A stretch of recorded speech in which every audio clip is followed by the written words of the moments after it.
Sergaç, Rampizi, Lamponlarniki ortak cinsini tangshash usulini ko'rsatib qo'ysangiz deb talab qilibdi. Zimajang, suyuldirib olgan zimajang.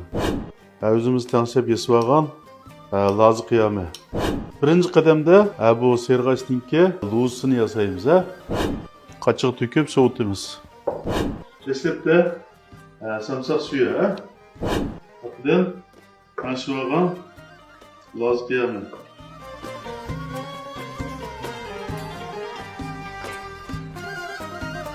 Salam köpçülük, yaxshimisilar?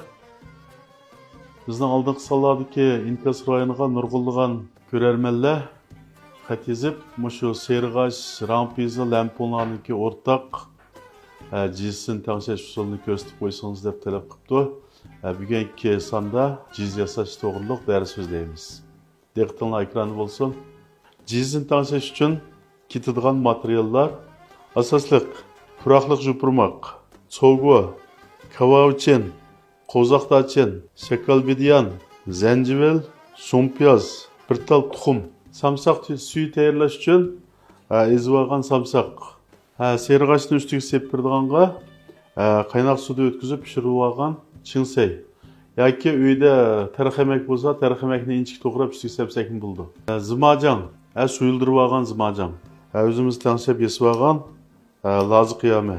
Hamda biz birinchi qadamda bu serg'achninki luzisini yasaymiz.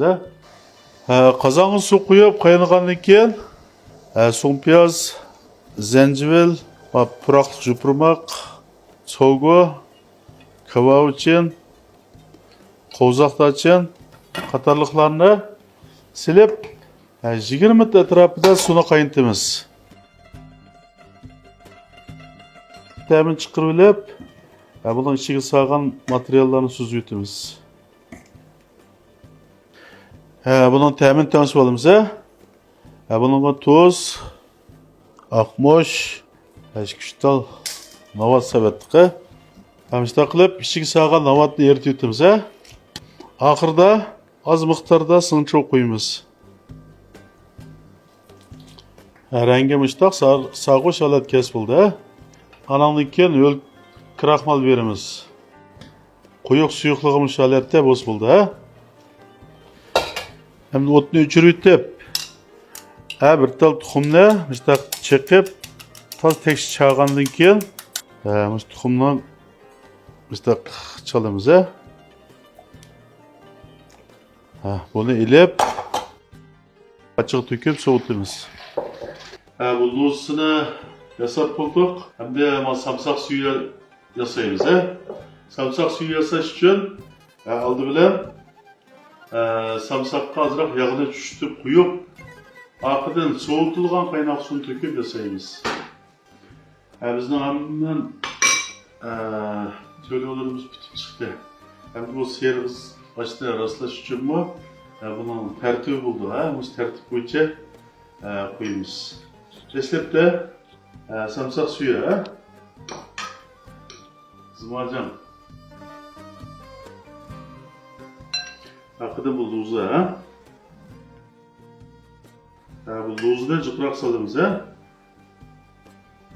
Arkadan qanshib olgan lozi qiyami.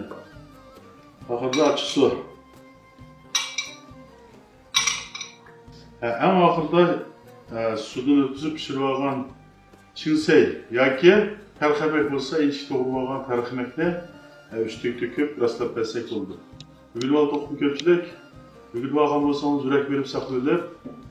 Yaqinlaringizga da'vat qilinglar. Keyingi sonda ko'rishaylik.